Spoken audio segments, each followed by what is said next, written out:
যশোর জেলার কোতোয়ালী থানার ২০১২ সালের মাদকদ্রব্য নিয়ন্ত্রণ আইনের একটি মামলার আসামি সোহেলের বিরুদ্ধে অত্র মামলার তদন্তকারী কর্মকর্তা তদন্ত শেষে বিজ্ঞ আদালতের অভিযোগপত্র দাখিল করেন।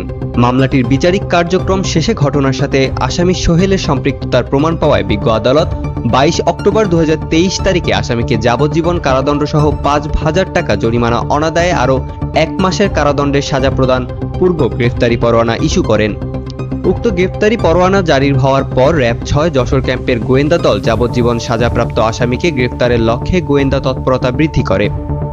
গোয়েন্দা সূত্র হতে তথ্যপ্রাপ্ত ও তথ্য প্রযুক্তির সহায়তায় আজ সকালে র‍্যাব-৬ যশোর ক্যাম্পের আভিযানিক দল মাগুরা জেলার মাগুরা সদর থানাধীন বালিয়াডাঙ্গা এলাকায় অভিযান পরিচালনা করে যাবজ্জীবন সাজাপ্রাপ্ত আসামি সোহেলকে গ্রেফতার করে। গ্রেফতারকৃত আসামিকে প্রাথমিক জিজ্ঞাসাবাদে সে জানায়, গত ২৬শে জুলাই ২০১২ তারিখে বিপুল পরিমাণ ফেনসিডিল সহ যশোর জেলার কোতোয়ালী মডেল থানা এলাকা হতে আইনশৃঙ্খলা রক্ষাকারী বাহিনীর হাতে গ্রেফতার হয়। পরবর্তীতে তার বিরুদ্ধে যশোর জেলার কোতোয়ালী মডেল থানায় মাদক আইনে মামলা রুজু করা হয়।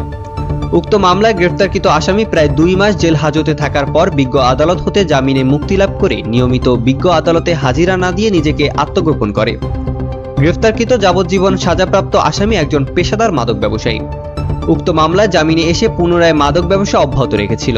তার বিরুদ্ধে ঝিনাইদহ সদর থানার একটি প্রতারণা মামলা বিচারাধীন রয়েছে।